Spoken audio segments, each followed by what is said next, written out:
Boa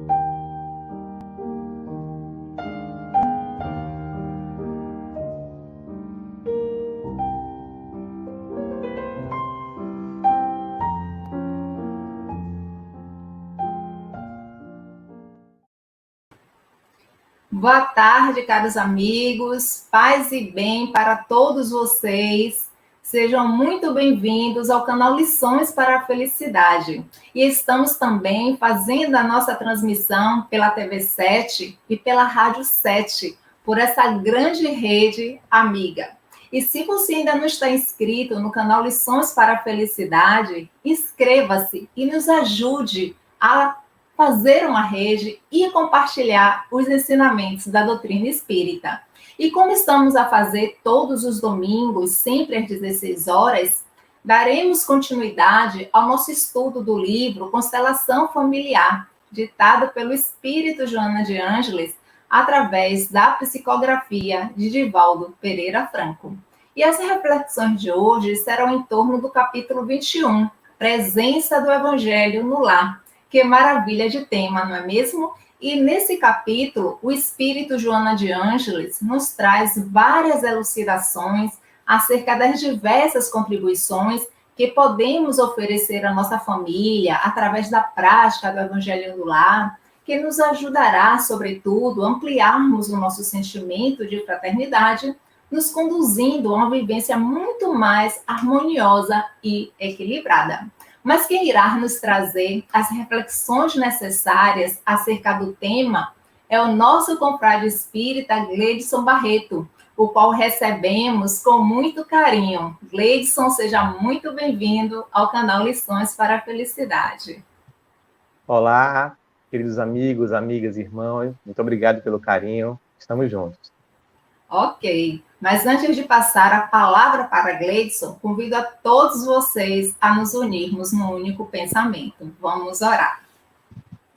Querido amigo Jesus, amigo e companheiro de todas as horas, aqui nos encontramos, Senhor, reunidos em Teu nome, rogando pela Tua assistência generosa.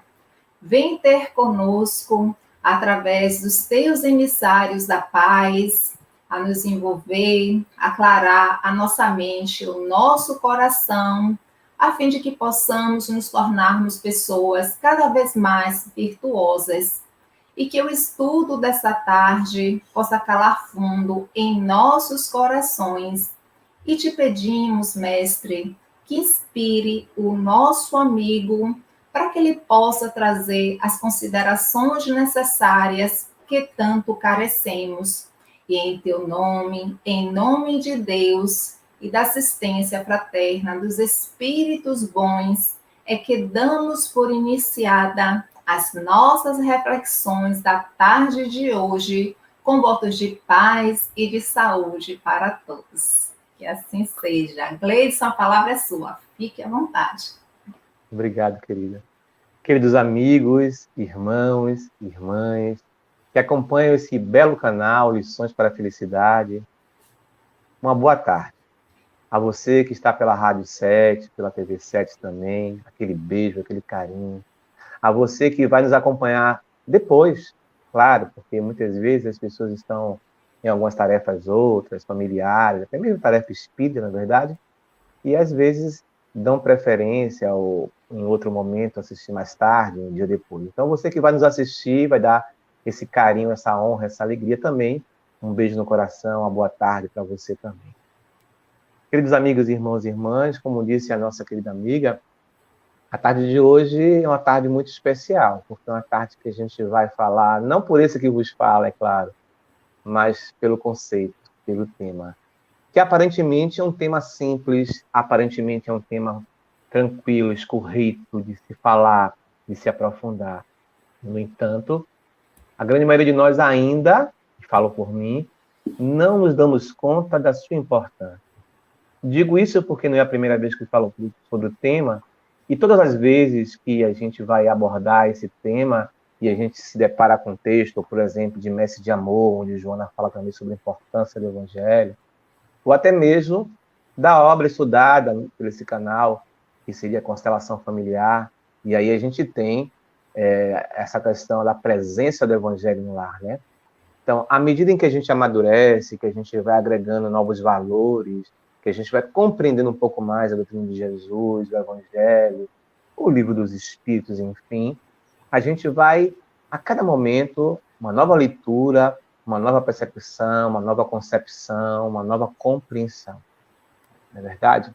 Então, para começar essa tarde de hoje, a gente queria lembrar uma obra muito bacana, que chama-se Jesus no Lar, pelo Espírito Neil Lúcio, na psicografia de Francisco Cândido Xavier. Aliás, inclusive, no capítulo 23, de Lições para a Felicidade, de Constelação Familiar, a presença do Evangelho no Lar, Joana, inclusive, faz uma narrativa, em algum momento, lembrando quando dar-se-á início o primeiro Evangelho na Terra, em casa de Simão. E é justamente, no meu caso, foi quando eu tive acesso a primeira vez a respeito disso, nessa obra que citava há pouco, Jesus no Lar. E é justamente o primeiro capítulo. Conta que, aquela noite, firmamento de estrelas no céu estavam fulgurantes. Em casa de Simão, alguns familiares, alguns amigos. As pessoas estavam à conversação não tanto quanto, digamos, edificante. Digamos assim, carinhosamente, numa boa fofoca fraterna. E, de repente, Jesus, percebendo que aquela conversa não era muito edificante, eis que Jesus, então, naquele instante, chamou Simão para conversar. E perguntou a Simão, e disse: Simão, eu gostaria de lhe fazer algumas perguntas. E eu anotei aqui essas perguntas. Diz o seguinte: Simão, eu gostaria de saber de você, quando o pescador, depois de uma noite de pesca, ou uma madrugada de pesca, se dirige ao mercado para poder vender a sua mercadoria, o seu fruto, o seu produto do seu trabalho, o que faz ele, Simão? Simão claramente respondeu, sem estanejar, afinal de contas era pescador. Mestre, naturalmente nós escolhemos os melhores peixes para poder entrar no mercado, porque as pessoas que vão comprar não querem comprar refúgio, não querem comprar resíduos, não querem comprar peixes que são menores, então escolhemos os melhores para vender, Simão. Jesus então disse: muito bem, Simão. E Jesus então continuou e disse: Simão, eu quero saber então, e um oleiro, Simão?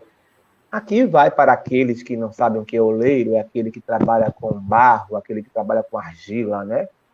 E Simão então disse naturalmente: Senhor, claro, o oleiro ele vai pegar o barro, a argila, e vai manusear com a mão, e vai trabalhar, e vai moldar de acordo com a imagem com que ele queira fazer. Que pode ser um bloco, um tijolo, que pode ser uma peça de arte, algo necessário, alguma cerâmica, uma telha, mas ele vai moldar, ele vai trabalhar em cima disso, Senhor. E depois, naturalmente, vai levar o fogo quente para aquecer e trabalhar. E Jesus então disse: muito bem, Simão, perfeito. E o carpinteiro, Simão? O que fará o carpinteiro? Ele então parou e pensou: bom, mestre, eu não sou carpinteiro, mas eu conheço um pouco. Aliás, o senhor é carpinteiro, José é carpinteiro. Então, naturalmente, o carpinteiro ele vai trabalhar a madeira com enxol, com martelo, com serrote, com tudo que for necessário para dar a forma à madeira daquilo que ele quer fazer. Uma escultura, uma peça qualquer, uma cadeira, uma mesa. Então, ele vai trabalhar naquela peça bruta para afeiçoar e lhe dar a forma. Jesus, então, naquele instante, silenciou profundamente. E todos acompanharam o silêncio de Jesus, que era um silêncio barulhento. Já ouviram essa expressão? Silêncio barulhento? É tão silencioso e tão profundo que chama a atenção a todos e a todas naquele instante. E Jesus, então, disse: pois bem, Simão, assim é o berço doméstico, assim é o lar. O lar, Simão, é o primeiro templo da alma ou das almas. E por isso mesmo, Simão, se o negociante ele seleciona a mercadoria, no caso o peixe, escolhe o melhor para vender. Se o marceneiro, para poder fazer a peça, ele precisa trabalhar duramente e muitas vezes machucar a sua mão, fazer calo em sua mão, ele precisa produzir de uma maneira mais áspera, digamos assim, como é que nós podemos, Simão, esperar uma sociedade tranquila, pacífica, se nós não trabalharmos, Simão, no caso, a família, o núcleo familiar? Porque, como nós sabemos, a sociedade é composta por pequenos núcleos familiares. E, na atualidade, uma diversidade de família muito grande. Muito grande. É a chamada mãe solo, pai solo, o casal homoafetivo masculino, o casal homoafetivo feminino, né? É aquela pessoa que mora sozinho, sozinha. É aquela pessoa que mora com um companheiro, com a companheira, é casado no civil, no religioso. É aquela pessoa que mora com os pais, é o neto criado pela avó, é uma família maior, é uma família de muitos filhos e muitas filhas, sem o pai, sem a mãe. Não nos cabe em nenhum momento o julgamento da constituição familiar atual e moderna. Nos cabe, nesse momento, acolher. Acolher. Joana vai afirmar, no capítulo 23 da obra em estudo, Constelação Familiar, presença do Evangelho no lar, e seguramente o Evangelho é uma metodologia pela qual nós utilizamos para educação, e diríamos aqui, numa complexidade reencarnatória, numa reeducação do ser espiritual que será acolhido, acolhida em nosso lar.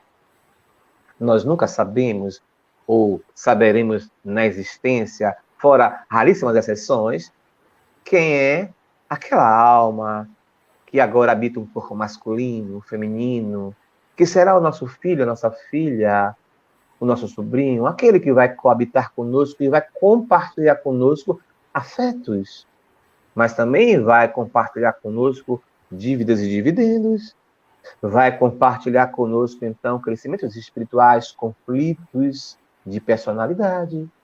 Nós não sabemos quem é, de quem se trata.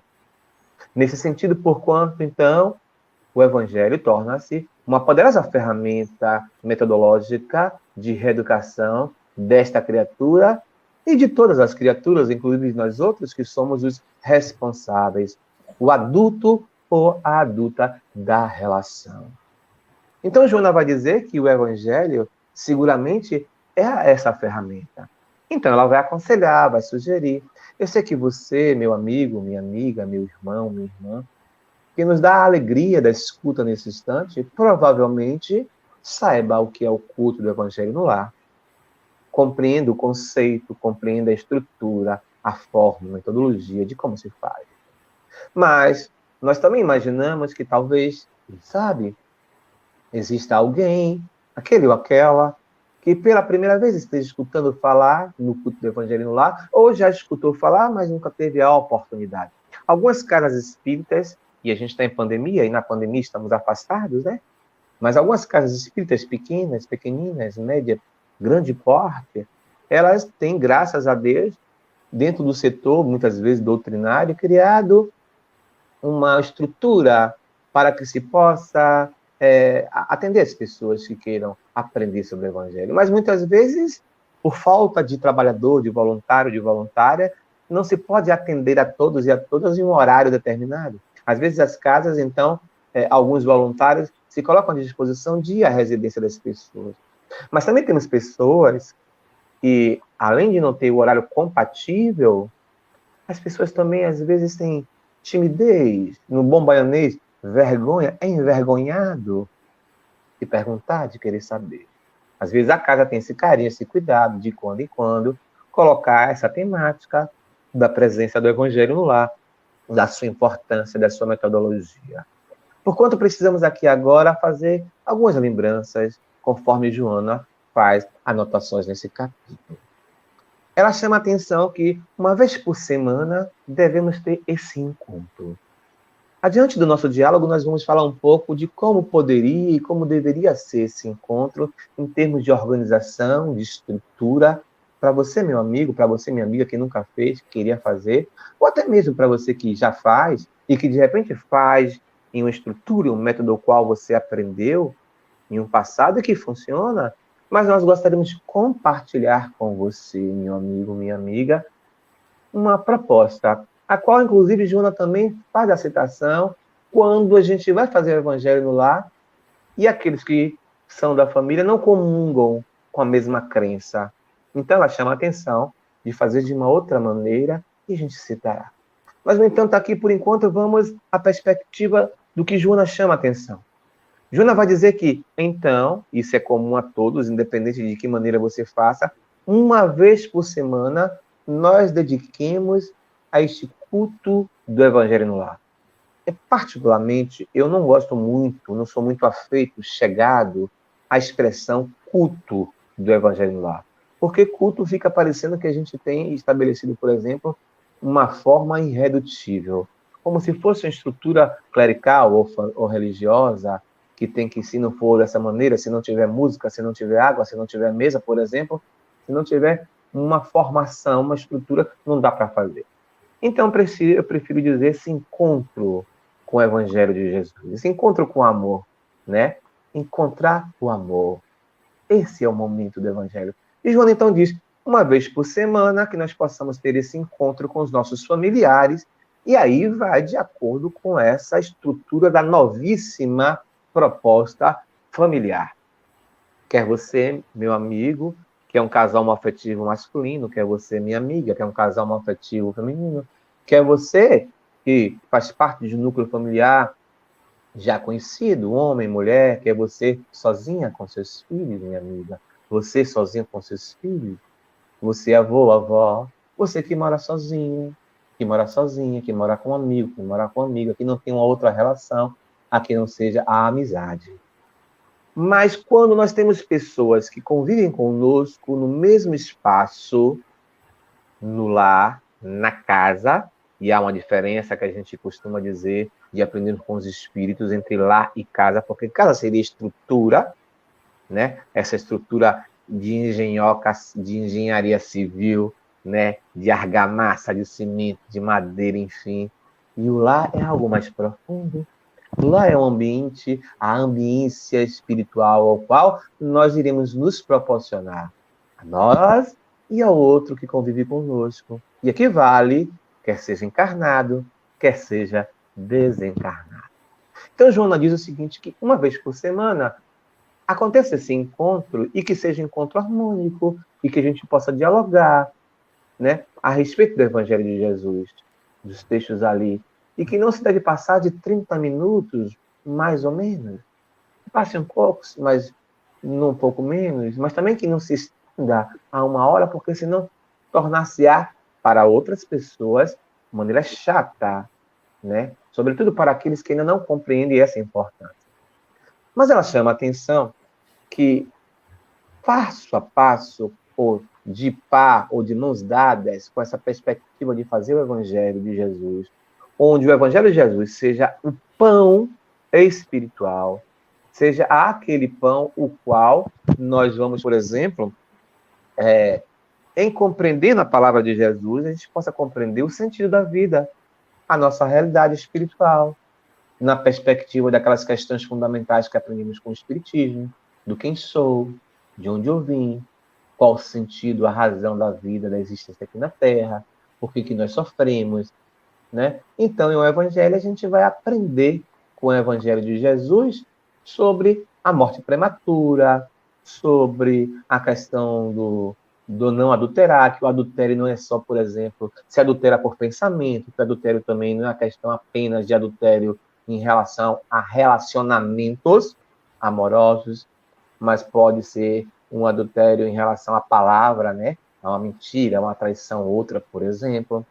Aprender sobre a importância da reencarnação para a tela espiritual e assim sucessivamente. Então, essas palavras, esse contexto, haverá de nos fortalecer, feito o Evangelho no Lar semanalmente, para que nós possamos enfrentar as mazelas, as experiências, as provas ou expiações, ou expiações, né? as questões da vida, em que o mundo passa, hoje a política, as questões da grande transição. Então, o Evangelho é esse medicamento que nos auxilia a gente passar por tudo isso. Mas ela chama a atenção, logo nesse segundo ou terceiro parágrafo do capítulo 23, que nós possamos também, inclusive, utilizar esse momento onde a gente possa estar harmonizado com a palavra, com o Evangelho, com a espiritualidade, etc. e tal, que nós possamos fazer uso desse momento para nós dialogarmos, discutirmos, e aqui eu vou dar uma pausa. A palavra discutir, discussão, na cultura, e aí eu vou falar pela cultura baiana, eu conheço outras culturas brasileiras também, do Sul, Sudeste, enfim, mas, sobretudo, nós aqui, Norte e Nordeste, temos um conceito, uma concepção de que discutir é brigar, que discutir é algo ruim, que discutir não é bacana. Eu não gosto de discussão, alguém diz. Eu não gosto de briga. No entanto, discutir é falar sobre um tema qualquer. Então, Joana chama a atenção que aproveita-se esse momento de harmonia proporcionado pelo Evangelho lá, pelas palavras, pela compreensão, pelo entendimento, inclusive dos problemas da vida, para que as pessoas que convivem naquele lar possam conversar, dialogar, discutir por questões que não estejam muito legais no relacionamento. As mágoas, por exemplo. Joana diz que esse é um momento importante, no caso, para quem tem filhos também, mas para quem não tem filhos também, entre os adultos, é bom que a gente frise isso, mas em constelação ela chama atenção para os filhos. E aqui nós estendemos filhos e todo aquele e os adultos. E pode ser uma casa que seja constituída sem filhos, por exemplo, sem crianças, sem adolescentes, não é verdade? Então, nessa perspectiva, vale para todos. Ela diz que, aproveitando-se, então, essa harmonia, essa tranquilidade, essa amorosidade proporcionada pelo Evangelho, Joana, então, diz o seguinte, que a gente possa discutir sobre isso, para evitarmos guardarmos as mágoas, para evitarmos, inclusive, que a gente possa desenvolver certas doenças. Aqui existe uma outra obra que faz parte também da chamada série psicológica, que é Autodescobrimento, uma busca interior, uma obra que foi lançada, se não me falha a memória, no ano de 1996. Joana diz que, por exemplo, quando nós... É natural, no atual estágio que nos encontramos aqui na Terra, espíritos medianos, inferiores, muitos de nós, falo por mim, a começar por mim, que nos encontramos, não é que somos, estamos no processo. Ela diz, então, que é natural, por exemplo, termos mágoa, raiva, rancor, faz parte do processo evolutivo. Mas que a gente também tem que trabalhar esses sentimentos, essas emoções fortes, que podem, inclusive, ser gigantes da alma, a raiva, por exemplo, né? Mas, no caso da mágoa, ela trabalha também esses gigantes em Um Homem Integral, né? Um capítulo ela dedica sobre isso, né? Mas voltemos aqui, Autodescobrimento, uma busca interior, um capítulo que ela vai, inclusive, falar o seguinte, quando nós sentimos mágoa, e que quando nós agasalhamos, e ela diz assim, quem coleciona mágoa, coleciona lixo mental. E ela diz, então, que a mágoa, quando ela é agasalhada e a gente acolhe ela consciente ou inconsciente, às vezes a gente não se dá conta, não, eu não tenho mágoa não, nenhuma de fulano, nenhuma. Ele fez isso, aí começa a dizer muitas coisas que a pessoa fez, mas eu não tenho mágoa não. Denotadamente, a pessoa não percebe a forma que ela fala, até de maneira pacífica, aparentemente tranquila, mas ela tem mágoa. E Joana, então, ela diz que esse momento do Evangelho evitaria doenças que podem se desenvolver por conta dessas mágoas entre os pares que está ali, o clã familiar. Então, voltando ao autodescobrimento, ela vai dizer que quando a gente agasalha e a gente repetidamente vem a mágoa ela tem uma capacidade de, por exemplo, disparar adrenalina na nossa corrente sanguínea. E quando isso invariavelmente se repete, ela diz que desenvolve doenças, nesse caso, como artrite, artrose. Imaginemos.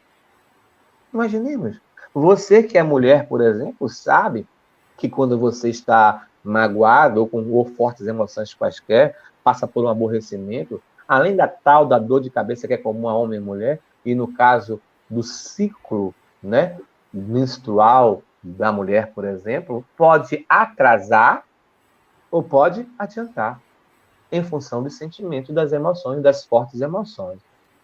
Imaginemos nós.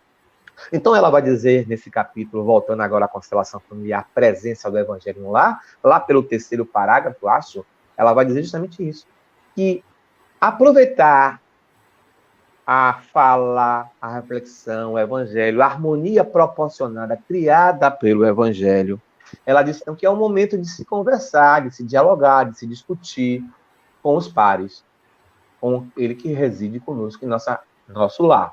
Que pode ser, por exemplo, os nossos filhos, sobrinhos e netos. Pode ser o companheiro, a companheira, a nora, o sogro, a sogra. E conversar sobre aquela conversa, vamos falar popularmente, daquela conversa meio atravessada que aconteceu durante a semana. E vamos agora expressar, porque às vezes você disse uma coisa, apesar de tudo que a gente fala, nós somos responsáveis pelo que a gente comunica. No entanto, às vezes a interpretação, em função da emoção do outro, das lentes do outro, ele pode interpretar daquela maneira. E também nós, em função de estarmos passando por fortes emoções, podemos ter exagerado um pouco o tom, a coloração daquilo que nós falávamos. Então, Joana diz que esse momento do Evangelho também pode e deve ser um momento de dialogarmos, termos uma conversação, termos uma discussão em torno de algo que não está bem estruturado, que não foi bem expressado, que não foi... Enfim, é momento de fazer a DR. DR é momento. Tem gente que, eu não gosto de muita conversa, de muito trelelê, de muita DR, mas ela é importante. E é justamente pelo fato da gente ter feito o Evangelho, espera-se, né? Porque isso nem sempre vai acontecer, que a gente esteja em harmonia graças ao Evangelho. Mas se nós não estivermos em harmonia graças ao Evangelho, precisamos usar a razão e dizer, olha, o Evangelho tem essa também finalidade. Então, Jonas chama a atenção que esse instante do Evangelho no lar, desta presença, é momento do diálogo. Ela diz que, inclusive, aí ela fala com relação a filhos, por exemplo, que poucas vezes os adultos têm pouquíssimo tempo, ou um tempo com baixa qualidade com os seus filhos. E ela diz, em virtude, em função de, ela dá alguns exemplos. Por exemplo, a TV, os programas televisivos. Muitas vezes há hoje uma cultura, um hábito que não é salutar, de nos alimentarmos, né, do nosso corpo físico, o café da manhã, o lanche, o almoço, o jantar, enfim, em frente à TV. Hoje tem a TV na cozinha, para quem tem condições, tem a TV na sala, tem a TV nos quartos. E ela fala, então, que a TV ela tira de fora que, energeticamente, ela chama a atenção, que graças ao que é vinculado, divulgado na TV, que muitas vezes é o momento do almoço daqueles programas terríveis, ou mesmo um jornal, porque os jornais, e aqui agora eu vou chamar a atenção, sem nenhuma questão de propaganda, de ser a favor ou contra, mas, por exemplo, existiam alguns canais que privilegiavam muito o exagero, né? A demagogia, fugiu a palavra agora, onde a gente quer dizer o sensacionalismo. Voltou. Muito obrigado aos bons amigos pela lembrança. O sensacionalismo, em função, muitas vezes, né, das notícias, das péssimas notícias, digamos assim. Então, hoje, até mesmo uma TV ou outra que tinha um padrão de não fazer esse sensacionalismo em demasia, ou pelo menos em alguns programas, hoje também fazem isso nos seus programas de TV. Não é verdade? Então, nessa perspectiva, ela diz que esses programas, eles podem gerar, inclusive, ela é muito clara, problemas de ordem de saúde mental e, às vezes, que vai somatizar, portanto, em nosso corpo físico. E ela diz que tudo isso poderia ser evitado se nós não assistíssemos esses programas, sobretudo nesse momento, nesse horário de família, de almoço, de jantar, de café da manhã. Porque hoje, até de manhã cedo, né? Para quem tem condições de estrutura, de levar filhos na escola, o jornal da manhã, jornal não sei o quê. E aí, desde 5 da manhã, já tem as emissoras disputando audiência com programas, e quem tiver a pior notícia, que vai desde o assassinato, questões políticas, ódio, enfim.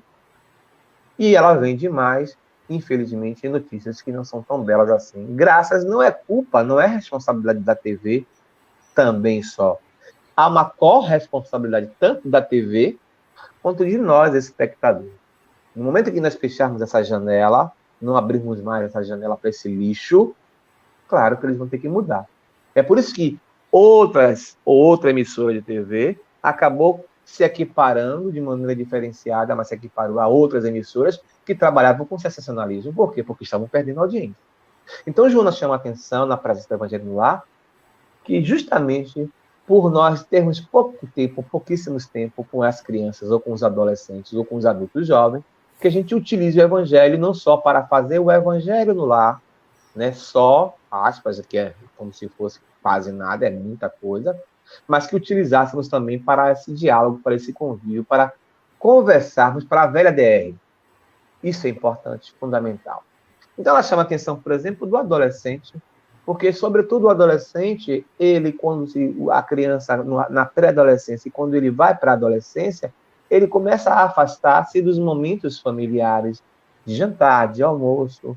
Quando para quem tem condições, ela escreve também para quem tem condições econômicas, diz, deixa recado com a doméstica, com o funcionário doméstico ou doméstica, né?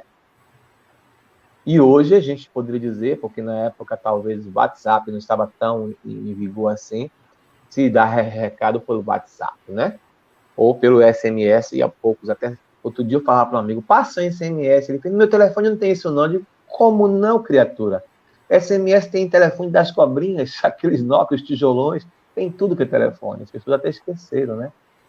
Mas voltando a Joana então chama essa atenção, que a gente utilize. Ela diz que o adolescente, sobretudo, porque quando o adolescente ele começa a se afastar da convivência de nós adultos, e a gente não se dá conta.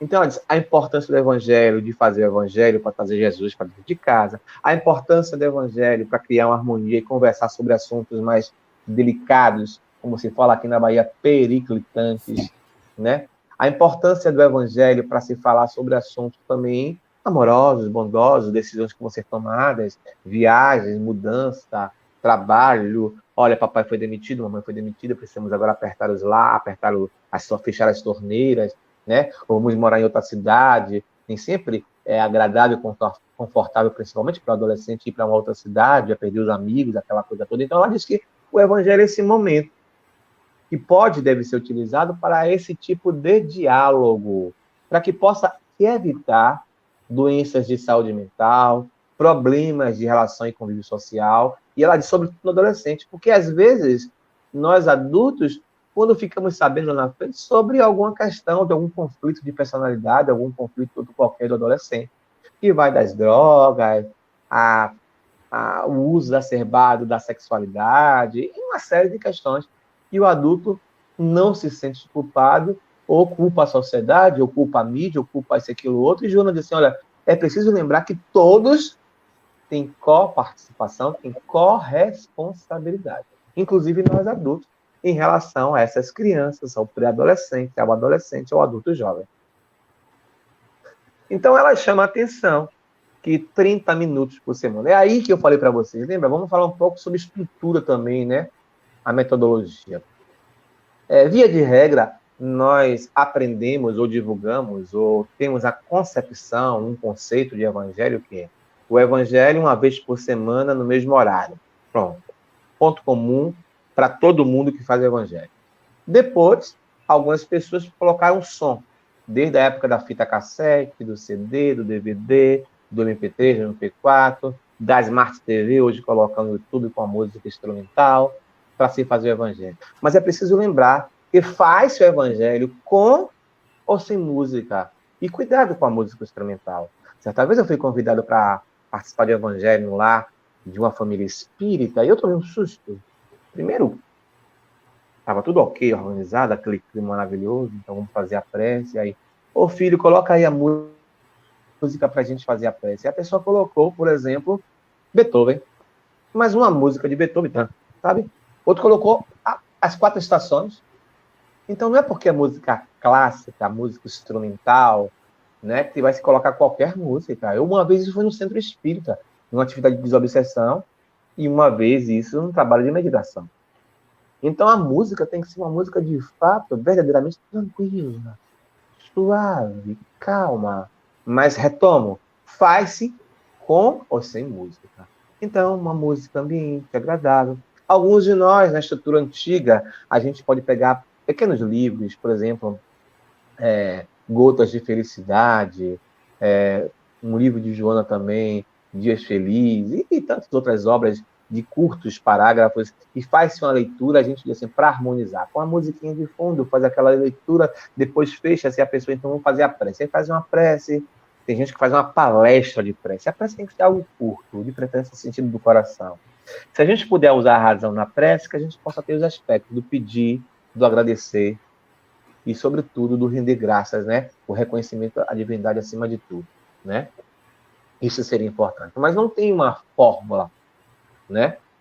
Enfim, a gente, então, faz uma prece. E depois da prece abre o Evangelho. Você pode estudar o Evangelho de ponta a ponta, de uma maneira metodológica. Desde, por exemplo, do primeiro capítulo do Evangelho, tem pessoas... Já fiz Evangelho, eu tenho 53 anos, já participei de muitos evangelhos, inclusive na minha adolescência, na minha fase adulta jovem, porque ia para casa de amigos, de colegas. Já fui, por exemplo, fazer evangelho na casa de João de Deus, no caso do bolo de chocolate, que toda semana tinha bolo de chocolate, confesso. Mas já fui porque era evangelho que era de um pai de um grande amigo meu, e ele tinha um conhecimento, isso me atraía à época. Já fui evangelho porque era na casa de uma menininha, eu muito jovem, eu preciso falar a verdade, né? E hoje a gente concebe de uma outra maneira. Mas eu estou dizendo essas particularidades, essas coisas menores do cotidiano para chamar atenção para a seguinte estrutura. Então, as pessoas aí já fazem o evangelho, tem gente que faz da leitura desde, né, a mensagem do Espírito de Verdade. Então, por exemplo, os primeiros momentos do evangelho, vai falar sobre aspectos que é fariseu, que é saduceu. Tem gente que faz o evangelho assim. Tem gente que faz o evangelho a partir do primeiro capítulo. Tem gente que não faz o último capítulo sobre preces, tem gente que faz com preces, tem gente que faz o evangelho aleatoriamente, abre-se.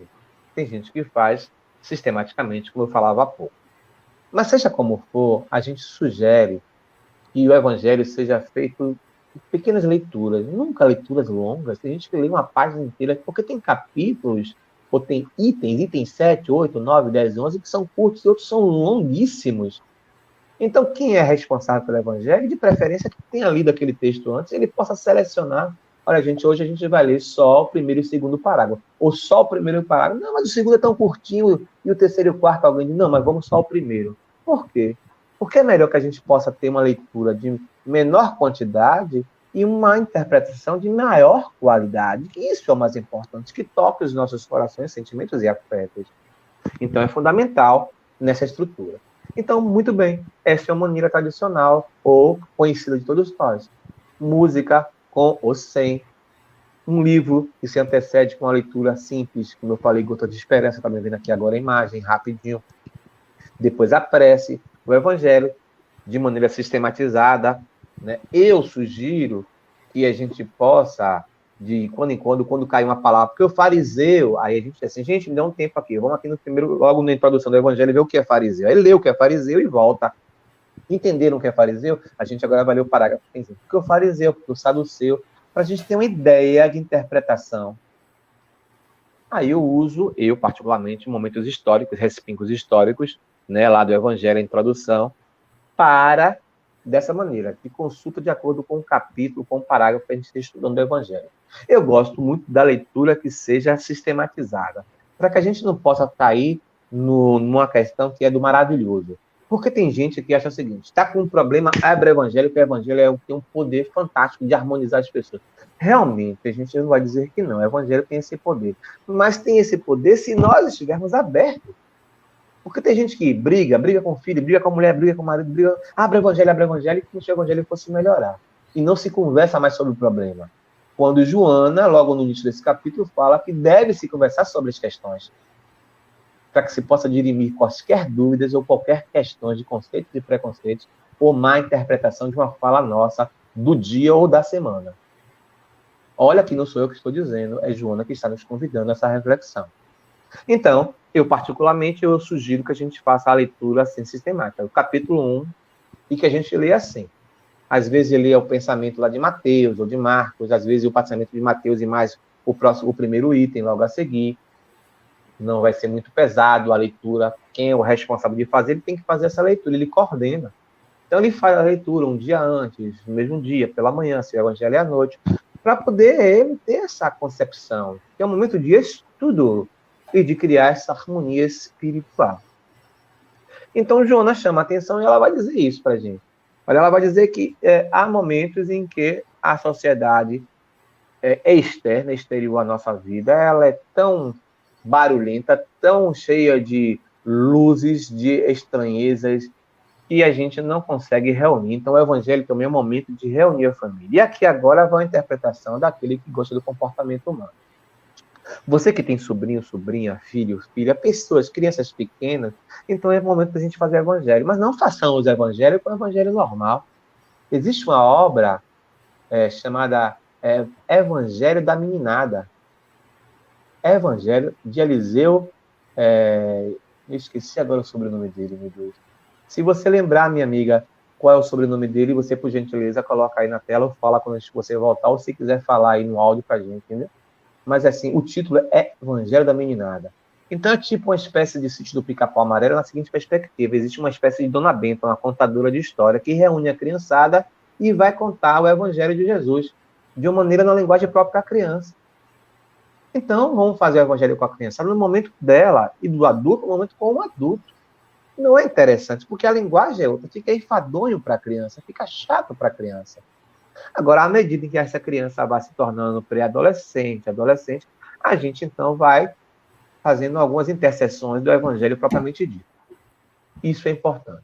Uma outra coisa importante é fazer, se você escolher fazer dessa maneira, de evangelho da meninada ou para a meninada, o título é esse, ou evangelho propriamente dito segundo o Espiritismo, que a gente possa, de fato, fazer com as crianças, mesmo que ela não queira fazer, vamos fazer. E leituras curtas, para ela se acostumar.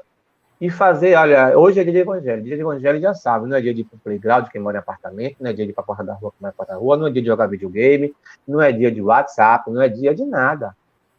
Isso é importante.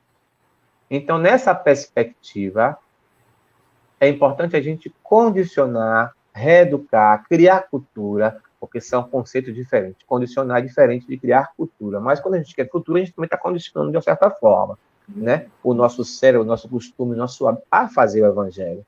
Mesmo que essa criança lá na frente, de repente, ela faça a opção de não continuar sendo espírita, porque ela se diz espírita muitas vezes porque nós, adultos, os pais, nós ali somos espíritas e nós impomos a essa criança ser espírita. E ela pode, de repente, lá pela adolescência, resolver não ser mais, ou ser adulto, e dizer, não quero ser mais.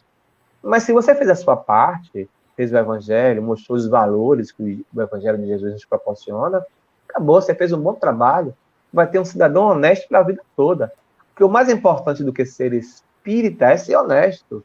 É melhor ser um ateu, como diz Divaldo, ou como disse Francisco, o Papa, honesto, tudo bem, do que ser um religioso, católico, espírita, seja lá o que for, hipócrita, em que pese que todos nós temos níveis de hipocrisia.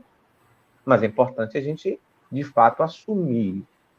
Muitas vezes, eu que estou na casa espírita já há alguns anos, e já tive experiência, por exemplo, de quando adolescente, com certos colegas de adolescência, de fase adulta, início da fase jovem, digo, fulano, seu pai, adoro ele, inspira, não perca a palestra dele, você é filho dele, deve ser massa, ele fez.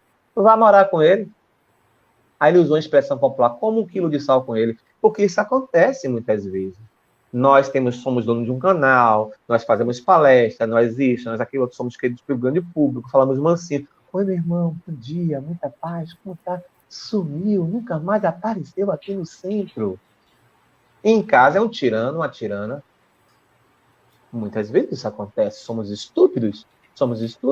E esse colega da época de juventude espírita me disse isso, o pai dele, não vou dizer, é uma grande figura conhecida no movimento espírita, e me disse isso, vá conviver com meu pai. Eu aí não quis, né? A curiosidade da fofoca fraterna, mas o que ele faz? Quase que eu pergunto, mas aí eu aprendi, disse, não quero saber. Se é meu amigo, imagino, deve ser difícil. Mas aí eu comecei a evangelizar ele. Olha, o seu pai, infelizmente, não conseguiu fazer o que ele fala. Isso acontece comigo também, como acontece hoje com o Gleitson aos 53 anos. Uma Nem pergunta, tudo que eu recomendo. Pois não. Você oi, pode meu dizer porque querido, tá. tem uma pergunta aí de Ana Margarida, que você pediu para ela interromper, caso houvesse alguma pergunta. Ela Ótimo, diga aí pra pergunta, gente. Tá pequenininho para mim, que eu estou no celular. Se você puder ler para mim, eu lhe agradeço. Gleidson, o dia e a hora do evangelho tem que ser fixos? Sim, de preferência. Talvez, Ana, você não prestou atenção em algum momento, eu não fui feliz na minha comunicação. Via de regra, qualquer forma do evangelho tem que ser fixa. Então, se é todo domingo às 21 horas, se a gente vê que a gente não está podendo cumprir todo domingo às 21 horas, a gente pode mudar o dia ou mudar o horário. A gente não pode ir uma semana no horário. Por quê? Porque, por exemplo, se você é médica e se você vai tirar plantão, se você é professora e vai dar aula na faculdade ou na escola, se você é fisioterapeuta, tem seu paciente, cliente, e você vai atender. Você atende em qualquer horário que você queira, no horário que está demarcado. Então, os espíritos que a gente, quando faz evangelho, a gente leva a sério, a gente começa a ter, inclusive, é o que Jonas vai dizer, que por isso facilita o tipo de diálogo com os nossos filhos, com os nossos pais sobre assuntos mais delicados. Então, a gente fazendo o evangelho no lar, a gente vai ter a presença dos espíritos bondosos naquele horário. Ela chama atenção, e eu vou adiantar aqui agora, já que você perguntou isso, Ana, com relação ao passe. Ela disse que o passe não deve ser uma metodologia para ser aplicada constantemente. Mas, de vez em quando, é bacana, é interessante. Ela não diz essa expressão popular que eu estou dizendo, mas ela fala que pode ser feito, mas que ele não pode ser é, fazer parte da metodologia. Para ter evangelho tem que ter passe. Evangelho tem gente que vai vir a papa passe, que é para aquele evangelho para tomar passe. Não. Então pode ter ou pode não ter o passe. Mas o horário tem que ser fixo. Mas às vezes acontece, por exemplo, de um horário de um aniversário de alguém, de um sobrinho, de, sei lá, de um tio, de um pai ou uma mãe, não é na sua residência, e aí o que fazer? Ou na sua própria residência, o que fazer? A gente aí troca o dia do evangelho, pede desculpa aos amigos na próxima semana, a gente já sabe, o nosso evangelho não vai ser domingo às 21 horas, porque a gente vai ter um jantar de família, mas vai ser no sábado, a gente vai trocar. Aí pode trocar, né? Tem gente que faz, como eu já fiz e já vi pessoas fazerem, na hora do evangelho, deixa o evangelho aberto, deixa o copo de água e vai, assim, os espíritos fazem. É verdade, eles podem fazer, mas é importante que a gente participe, porque senão perde o sentido. Perde o sentido. Eu já fiz isso, mas depois refleti e amadureci. Né? Pegava aquela água, bebia, os amigos devem ter feito o evangelho aqui casa é um posto de socorro, a gente fala. Mas e a minha presença, a minha reflexão? Porque nesse capítulo, Jonas chama a atenção disso aí também, dessa importância. Então, ela diz sim, o horário definido, o dia definido, né? E o tempo estabelecido, que deve ser mais ou menos entre 30 minutos.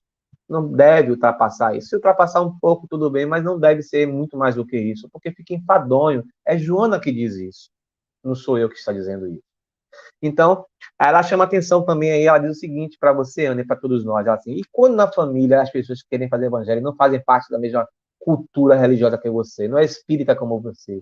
Aí ela diz assim, mas às vezes a pessoa faz parte de um culto espiritualista, que pode ser católico, evangélico, pode ser um culto reencarnacionista. Então, ela disse, vamos pegar um texto do bem, de amor, e ler esse texto e interpretar. Isso também é o Evangelho de Jesus. Mas ela chama atenção. É claro que o Evangelho propriamente dito, o Novo Testamento, é sem igual para nós espíritas, sobretudo. Por quê? Porque nele se encontra toda uma bússola, todo um roteiro de vida, porque no nosso caso, sobretudo o Evangelho segundo o Espiritismo, fala sobre esse ser espiritual imortal que somos nós e as consequências de estar encarnando na Terra. Então, isso é importante. Há muitos anos atrás, eu não vou citar o nome para não ficar parecendo, não baratear, como a gente fala popularmente, mas um casal de espíritas muito conhecido, um espírita baiano, nós somos amigos, naquela época nós não temos uma amizade mais próxima, hoje o tempo nos afastou, não foi a inimizade, nós fazíamos evangelho com ele, nós fomos convidados a fazer evangelho com ele dia de domingo. E aí eu percebi que, por exemplo, eles não faziam, aí eu cheguei lá primeiro domingo e achei estranho, não era evangelho, era uma obra de Joana, que poderia ser, por exemplo, busca, deixa eu ver ali, Pão Nosso, Diamante, estou aqui na minha frente, uma outra obra qualquer, Autoconhecimento de Joana, que são livros curtos de mensagens. E, de repente, no segundo domingo, eu era muito íntimo, eu perguntei, fulano, desculpe, no primeiro domingo eu estranhei, mas eu pensei, eu vou mentir não, acho que não tinha o evangelho aqui, sei lá, vocês não acharem pegar esse livro? Não, nós fazemos exemplo porque a gente já fez tantos anos do evangelho, aí a gente agora escolhe um livro que pode ser um desses livros, por exemplo, Diretrizes de Segurança, de Joana, Momento de Felicidade, e a gente faz a leitura e interpreta. É o nosso evangelho. Ah, interessante. E Joana diz isso nesse capítulo 23, quando ela vai dizer que quando as pessoas não comungam da mesma cultura religiosa que você poderá ter um texto que fale sobre o amor, sobre o bem. Baseado nisso, hoje eu, Gleice, depois de longos anos, me dou a esse luxo de muitas vezes fazer o evangelho pegando um capítulo, de não pegar o capítulo segundo o Espiritismo de Allan Kardec, mas pego uma obra de uma mensagem bacana, positiva, leio aquele capítulo, quando alguém vai me visitar, minha irmã, às vezes ela acha chato de uma outra maneira, eu faço esse, que é mais legal para ela, né? E a gente lê. Às vezes eu faço o evangelho gravo um WhatsApp de 15 minutos, o evangelho curto, e disparo para alguns amigos e pessoas, que a minha mãe adora, minha mãe mora em outra cidade, né? Eu leio aquele texto curtinho, interpreto senhoras, senhores. Então, enfim, a gente precisa entender que fazer o evangelho ele tem essa importância. Ele vai, Joana vai dizer, sobretudo, evitar doenças que vão se alojar, ela diz claramente, no nosso perispírito. Então, é preciso que combatamos as causas. Aí ela faz uma crítica construtiva, no caso, aos meios de comunicação, que podem causar doenças porque vão impregnar nosso perispírito. Nós falávamos há pouco sobre essa importância do diálogo entre família, né? Para quem tem adolescente, não tenha surpresas lá na frente e dizer, eu não tenho culpa. Onde foi que eu errei? Não errar, ninguém errou. Nós temos responsabilidade. Então, o evangelho pode servir como esse instrumento de acolhimento ao adolescente. Até para quando ele tornar-se adulto e não quiser mais fazer junto conosco, mas nós demos para ele o de melhor, o evangelho de Jesus. E como eu disse, pode ser, se você ficar muito chato para ele, você pode pegar, então, textos bacanas do bem e você pode ler capítulos ou parágrafos e fazer interpretação sobre aquelas questões. Isso é importante. E usar ele como ferramenta, sobretudo, nessa perspectiva do diálogo, sobre conversar sobre mágoas para evitar doenças futuras de João, né? Horário semanal, uma vez por semana, no mesmo horário, não deve passar 30 minutos, pode ser estudado, como eu falei, estou fazendo uma revisão aqui agora, né? Dessa maneira, de maneira sistemática, do capítulo 1 ao último capítulo, pode ser de maneira aleatória, pode ser em parceria com um textozinho de um livro anterior, como a gente falou, para criar uma harmonia, pode ser um texto de um livro legal, Vida Feliz, de Joana, vamos fazer evangelho hoje em cima de Vida Feliz, a gente lê aquele capítulos curtíssimos, interpreta junto com aquelas pessoas, né? Nesse dia a gente está recebendo visita de pessoas que não são espíritas, então a gente pode dizer assim, olha, vamos fazer a gente tem um momento aqui de encontro com amor, a gente muda o nome, ó. Cai dia de domingo e vocês vieram nos visitar, então não vamos embora não, nos dê a alegria de participar. A gente pode. Se a gente conhecer aquele casal, aqueles amigos que nos vieram visitar, a gente conhece profundamente e sabemos que eles são abertos, podemos fazer com o Evangelho de Allan Kardec, né, segundo o Espiritismo. Mas se não um texto de Vida Feliz, que é um texto bastante legal, bastante universalista nesse sentido, por exemplo, né? E como eu disse, fazer uso do Evangelho para dialogar com os moradores da residência, que podem ser as crianças, que podem ser... A gente vai ouvir das crianças, meu pai, meu avô, meu tio, o senhor não gostou, o senhor está muito assim, está muito mandão. O senhor foi grosso nessa semana com minha mãe, comigo, com minha tia. Então, é o momento do diálogo, aproveitando essa harmonia do Evangelho no lar, para evitar doenças de saúde mental, como diz nossa veneranda, nossa mentora Joana. Ok? Chegamos ao final, já são 17 horas e 2 minutos. Nós agradecemos a esse canal maravilhoso, né, que traz sempre assim essa oportunidade de nós conversarmos, discutirmos assim assuntos de maneira assim mais escorreita, mais suave com as pessoas, para que a gente possa atingir, né, o doutor ou dona Joana, que não teve oportunidade de fazer um ó com call, como a gente fala, afinal de contas, não moramos em um país tão desigual, né? Mas temos também mostrar que a doutrina é uma doutrina de reflexão, de estudo, de conhecimento, para aquele que quer, né? E as citações, os livros e as obras. E esse canal cumpre esse papel. Aliás, eu tenho divulgado, propagado tanto esse canal. Eu assisto, inclusive. Estou lá.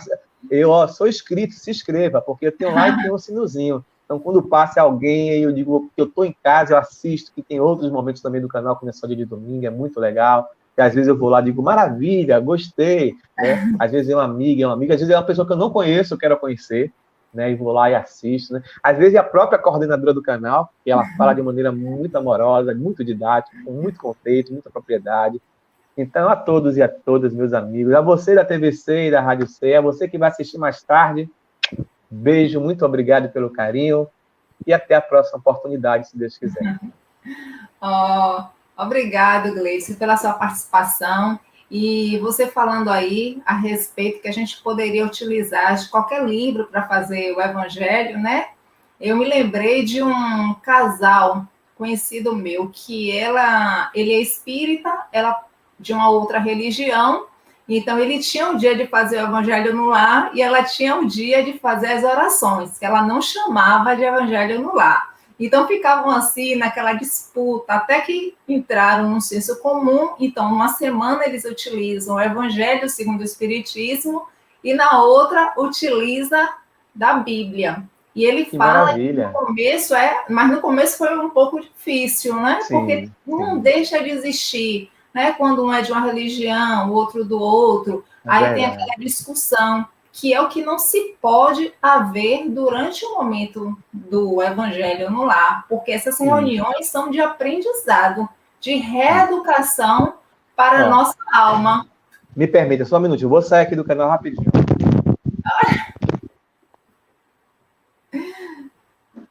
Ô, gente, eu agradeço muito a participação de todos vocês.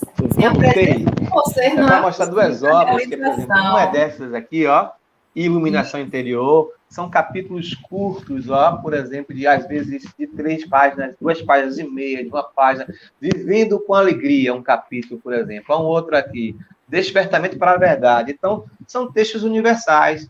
Se a pessoa for muito chegada, como esse casal, a questão religiosa, a Bíblia, então, assim, o pão nosso, né? Porque ele sempre faz citações, Hebreus, Timóteo, etc. e tal. Mas, como disse nossa amiga aí, é delicado, porque pode causar polêmica, em vez de causar a harmonia desejada que o Evangelho proporciona, pode causar discussões. Então, escolhemos um livro que não seja qualquer livro, mas um livro que esteja em harmonia com o pensamento universal, com amor, com verdades universais. É isso aí. Aqui em casa, pelo menos, já há mais de 20 anos, eu ainda uso o Evangelho segundo o Espiritismo, depois fazemos a leitura do Vida Feliz. E eu confesso a você, até hoje eu não consigo compreender o Evangelho todo, porque cada vez que se lê é sempre novo, sempre atual. A gente vai lendo, vai estudando, mas as coisas são tão sutis. Às vezes, uma frase ali tem uma pequena palavra que a gente leu e não prestou muita atenção. E de repente Perfeito. vem e desperta, né, outro aprendizado. Esse tema que você nos proporcionou estudar, por exemplo, é um tema que assim, a gente já teve, graças a Deus, várias oportunidades em momentos diferentes de nossa existência. Eu estou com 53. Comecei esse trabalho de falar em público já aos 20 anos. De lá para cá, sempre a gente teve esse tema. Mas todas as vezes, como agora, que eu faço a leitura, sempre tem algo novo, porque tem um texto novo, que tem uma ideia nova. Por exemplo, nesse texto de Joana, a Joana chama a atenção da TV. Aí eu lendo, eu digo, pô, e hoje também tem as redes sociais, que tiram as crianças, tiram os jovens. Então, a cada momento, então, o Evangelho segundo o Espiritismo também é perfeito. Eu também adoro. Eu faço essa variação e coloquei aqui em público para que as pessoas outras que pensam diferente, mas assim, para aquele que quer realmente, Joana deixa claro no capítulo 23, que a gente pode fazer isso, mas ela diz, sem dúvida alguma, é o Evangelho de Jesus, aquele o qual nós temos o verdadeiro alimento da alma, que vai nos dirimir dúvidas, é o que você disse, a gente está mais maduro, uma palavra, uma interpretação, um amadurecimento espiritual, emocional, psicológico, cognitivo nosso, que faz com que a gente perceba de uma outra maneira. Eu também adoro, e assim, via de regra, para mim é o Evangelho segundo o Espiritismo. Mas confesso a você que, de quando em quando, por visitas, por isso, aquilo, outro, eu faço leituras com outros. E aprendi com esse casal de longos anos, que trabalham na FEB, são pessoas que... A fofoca fraterna não me deixa falar o nome deles. Mas, assim, são pessoas que fazem trabalho em congresso, fora, etc e tal, e que aprendi com eles um pouco sobre isso. No início eu fiquei relutante, mas, enfim. Muito bem. Então, se a gente quiser se aproximar da felicidade, façamos o Evangelho no lar. Vamos orar. É a hora do nosso agradecimento. Querido amigo Jesus, agradecemos por esse momento salutar que passamos junto a Ti. Te agradecemos, Senhor, pela Tua presença amiga, pois bem sabemos que a tua generosidade é tamanha. Envolve, querido amigo, a todos aqueles que estão passando pelas rudes provações da vida. Abençoai a nossa família, nos fortalecendo, nos inspirando e nos dando os condicionamentos necessários para que cada vez mais possamos seguir os teus passos. E em teu nome, em nome de Deus e da assistência fraterna dos Espíritos bons, é que damos por findado o nosso estudo da tarde de hoje, rogando a Ti que nos abençoe, nos envolva em Tuas lúcidas vibrações de paz, hoje, agora e para todos sempre, que assim seja. Muito obrigada a todos pela participação de vocês. Obrigada, Gleidson. Eu que agradeço a você e a todos e a todas que nos deram a oportunidade da escuta. Deus abençoe a todos nós.